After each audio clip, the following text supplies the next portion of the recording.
ಅವರ ಉದಾರ ದೃಷ್ಟಿಯ ಭಾವನೆಗಳನ್ನು, ಕ್ರಾಂತಿಕಾರಿ ಭಾವನೆಗಳನ್ನು, ಸಂಪ್ರದಾಯ ವಿರುದ್ಧವಾದ ಭಾವನೆಗಳನ್ನು ವಾರಾಣಸಿಯ ಪಂಡಿತರು ಜನ ಇಷ್ಟಪಡಲಿಲ್ಲ. ಅವರು ಸ್ವಾಮೀಜಿಯವರ ವಿರುದ್ಧ ಮಾತನಾಡಿದರು. ಸ್ವಾಮೀಜಿಯವರ ಬಿಸಿರಂತ ಕುಣಿಯಿತು.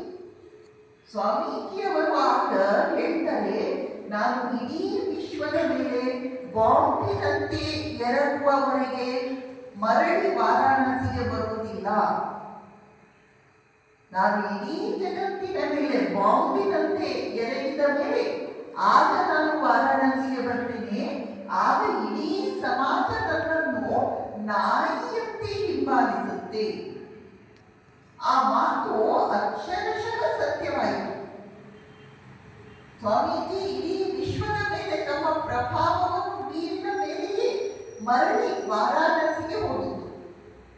ಈ ಸ್ವಾಮೀಜಿ ಇಡೀ ಸಮಾಜ ನನ್ನನ್ನು ನಾಯಿಯಂತೆ ಹಿಂಬಾಲಿಸುತ್ತೆ ಅಂತ ಹೇಳಿದ್ರಲ್ಲ, ಅದು ಟೀಕೆ ಅಲ್ಲ, ಅದು ಬೈಲಿಕ್ಕೆ ಹೇಳಿದ್ದಲ್ಲ. ನಾಯಿ ಅತ್ಯಂತ ನಿಷ್ಠಾವಂತ ಪ್ರಾಣಿ.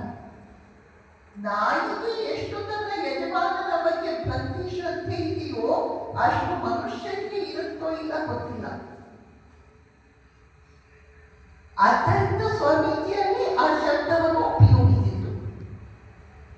ಸ್ವಾಮೀಜಿಯವರ ಇಡೀ ವ್ಯಕ್ತಿತ್ವ ಇದೆಯಲ್ಲ, ಅದು ಅತಿ ಸುಂದರ. ಅವರ ಇಡೀ ರೂಪ ಅತ್ಯಂತ ಸುಂದರವಾದದ್ದು.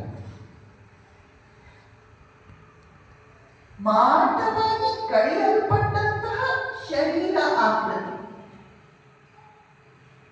ಅವರ ಗಲ್ಲಗಳು ಅಥವಾ ದವಡೆಗಳು ಅತ್ಯಂತ ದೃಢವಾಗಿರುತ್ತವೆ. ಅವು ಅವರ ದೃಢ